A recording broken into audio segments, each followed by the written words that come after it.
Welcome to New Careers Academy, your trusted source for daily current affairs and defense exam preparation since 1967. Silver की price आजकल sky rocket कर रही है, लेकिन इस बार बात सिर्फ सिल्वर या कॉइन्स की नहीं है। ये मेटल अब दुनिया का फ्यूचर का टेक्नोलॉजीज का बैकबोन बन चुका है।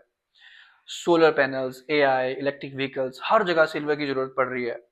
पर सवाल ये है, गोल्ड तो हमेशा से ही वैल्यूएबल रहा है, लेकिन सिल्वर आज इतना स्पॉटलाइट में क्यों है?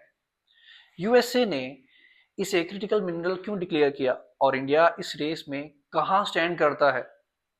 स्टोरी हम समझेंगे पूरी की पूरी। सो इस वीडियो में हम डिकोड करने वाले हैं पूरा सिल्वर का स्टोरी, फ्रॉम ट्रेडिशन से लेके टेक्नोलॉजी तक, इकोनॉमी से लेके जियोपॉलिटिक्स तक, और यूपीएससी और डिफेंस एग्जाम के लिए this is gold, not literally but strategically. So चलिए बात करते हैं। सो गोल्ड और सिल्वर दोनों प्रीशियस मेटल हैं, लेकिन आज के जमाने में इनका रोल बहुत अलग हो चुका है। गोल्ड बस स्टोर बन के, वैल्यू स्टोर बन के रह चुका है सेंट्रल बैंक या इन्वेस्टर्स के पास, जस्ट लाइक दैट। लेकिन सिल्वर तो हर जगह काम आ रहा है, like smartphone, satellites, medical devices, defence tech, list बहुत लंबी है। सो सिल्वर दुनिया का सबसे अच्छा इलेक्ट्रिसिटी और हीट कंडक्टर है।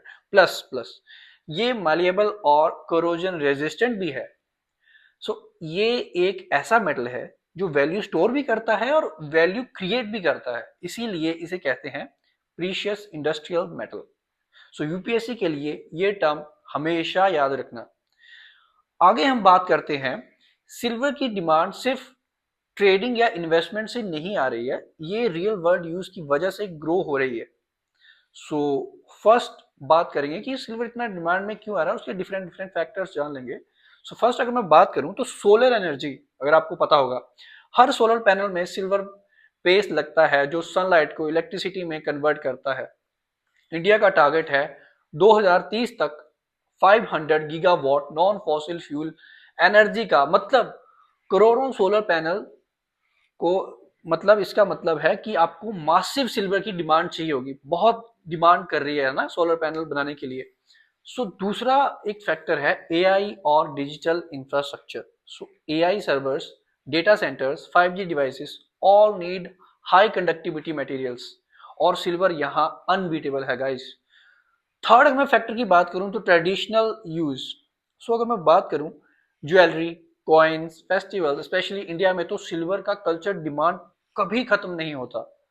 सोच के देखो, अगर एक कंट्री सोलर एनर्जी डबल कर दे तो भी उसे उससे सिल्वर चाहिए ही चाहिए होगा, चाहे इन्वेस्टर बाय करें या ना करें। इसीलिए सिल्वर की डिमांड कंसिस्टेंट है गाइस, गोल्ड में ये एडवांटेज नहीं है।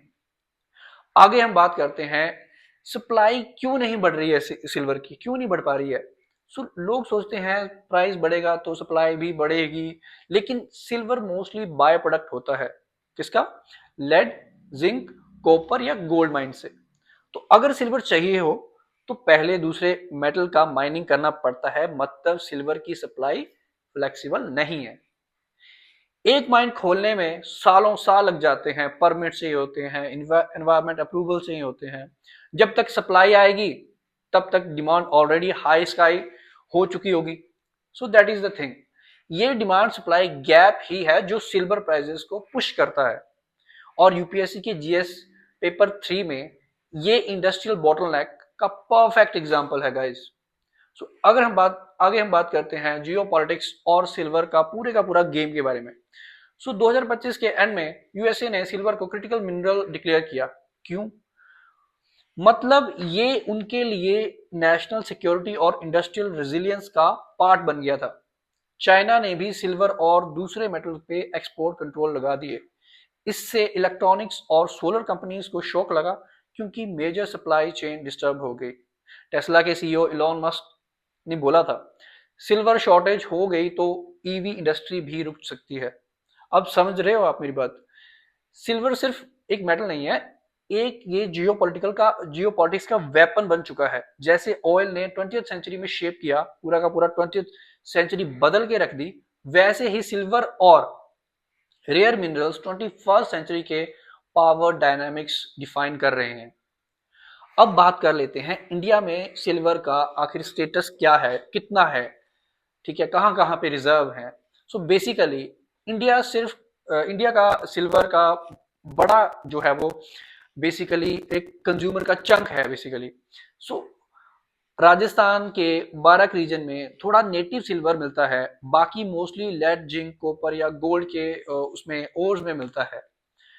साथ में टॉप रिकवरी सेंटर्स की अगर मैं बात करूं, कर्नाटका का KGF Hutti gold mines, Rajasthan का चंद्रिया देवरी माइंस, झारखंड का टुंडो और घाटशिला, आंध्र प्रदेश का विशाखापट्टनम। सो इंडिया ज्यादा सिल्वर इंपोर्ट करता है बेसिकली, मेनली मेक्सिको और पेरू से। तो हमेशा याद रखना, इंडिया कहां से सिल्वर इंपोर्ट करता है? मैक्सिको और पेरू से। तो जैसे जैसे सोलर और ईवी डिमांड्स बढ़ेगी, वैसे वैसे हमारी डिपेंडेंसी भी बढ़ेगी आपकी। सो यूपीएससी के लिए ये topic mineral distribution, import dependency और स्ट्रेटेजिक रिजर्व जैसी हेडिंग्स के अंडर आता है।